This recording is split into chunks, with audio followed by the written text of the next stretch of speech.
അമ്മ ചട്ടി ഉണ്ടാക്കിയില്ലേ? സാമ്പാർ മാത്രമുള്ള?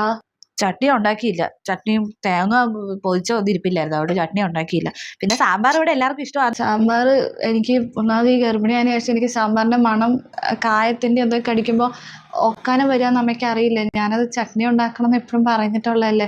പിന്നെ എനിക്കറിയാതെ നീ പറഞ്ഞ് കേട്ടിട്ടുണ്ട് ചട്നി കഴിക്കത്തില്ല എന്നൊക്കെ. പക്ഷെ ഇത് എല്ലാം കൂടെ എന്റെ തലയിൽ ഓടണ്ടേ?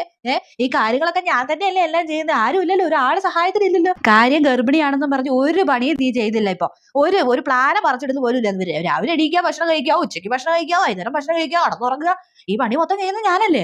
അപ്പൊ എല്ലാവരുടെയും എല്ലാ ശീലങ്ങളും ഒന്നും എനിക്ക് ഓർക്കാൻ പറ്റില്ല. അമ്മയ്ക്ക് വയ്യെങ്കിൽ ഞാൻ ഉണ്ടാക്കില്ലായിരുന്നു, അമ്മ പറഞ്ഞാൽ മതിയായിരുന്നു. അച്ഛനാണെങ്കിൽ സാമ്പാർ, അവനാണെങ്കിലും സാമ്പാർ. ചട്നി ഒന്നും വലിയ താല്പര്യം ആർക്കുമില്ല. എനിക്കും വലിയ ചട്നിയൊന്നും താല്പര്യമില്ല. നിനക്ക് മാത്രം ചട്നി താല്പര്യമുള്ളൂ. എനിക്കും അത് ഓർത്തെല്ലാം ചെയ്യാൻ എന്നെ കൊണ്ട് പറ്റണ്ടേ. പിന്നെ തേങ്ങയാണെ പൊരിച്ചതും ഉണ്ടായിരുന്നില്ല. നീ സാമ്പാർ കൂട്ടി കഴിക്ക്. സാമ്പാർ കഴിക്കുമ്പോ അതൊരു ഓക്കാനം വരുവാ, അതാ. അതൊക്കെ തോന്നലാ. അതൊക്കെ സാമ്പാർ അങ്ങോട്ട് ഒഴിച്ച് കഴിച്ചു കഴിഞ്ഞാൽ ഒന്നും തോന്നത്തില്ല. അല്ലേ ഒരു പഞ്ചസാര എടുത്തിട്ട് ഇഡ്ഡലിയും പഞ്ചസാരയും കഴിക്കണം. അതിനെന്നാ നല്ല കാര്യമല്ലേ, അതെടുത്ത് കഴിച്ചുകൂടെ? വിധം കറി കൊണ്ടേ ഇറങ്ങാൻ പറ്റത്തുള്ളൂ എന്ന് പറഞ്ഞത് നമ്മുടെ സ്വന്തം വീട് പോലെ കാണരുത് കേട്ടോ. സ്വന്തം വീട്ടിലാകുമ്പോൾ നമ്മൾ പറഞ്ഞ എല്ലാം ഉണ്ടാക്കി തരാൻ അമ്മയുണ്ടാവും. ഞാൻ അമ്മയമ്മയൊന്ന് മനസ്സിലാക്കണം. എനിക്ക് അതിൻ്റെതായ വയ്യായ ബുദ്ധിമുട്ടും കാര്യങ്ങളൊക്കെ ഉണ്ടെന്നൊന്ന് മനസ്സിലാക്കിയേ കൊള്ളാം. എല്ലാവർക്കും ഉണ്ടാക്കി തരാൻ ഞാനിവിടെ ഷെഫല്ല കേട്ടോ. പറഞ്ഞു തുടങ്ങി തന്നെ എനിക്ക് കിതയ്ക്കാൻ തുടങ്ങി.